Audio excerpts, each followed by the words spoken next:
Dark Swan lashes are easier to apply as the lash band is curved to match the curve of your eye shape. When removing the lashes, make sure you grab the lash band and not the lashes to prevent damaging them. Measure the lashes to the length of your eye. They'll probably be a little long, so trim off the excess from the outside to keep their shape. They should sit just a little bit away from the inner corner of your eye.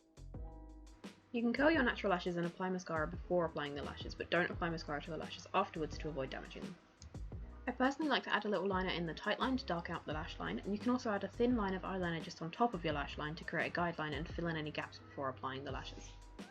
Apply a little bit of glue on the lash band and wait 20 to 30 seconds. You'll know when it's ready to apply when it goes from white to almost transparent.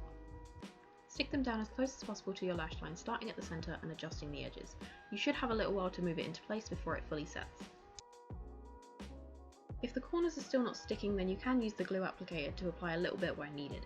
You don't need to remove the entire lash, just slide it in exactly where you need it and just place a little dot and stick it down. I then use the lash applicator to squeeze the lashes and my natural lashes together. You can also use an eyelash curler to do this very gently afterwards. This just helps blend everything together.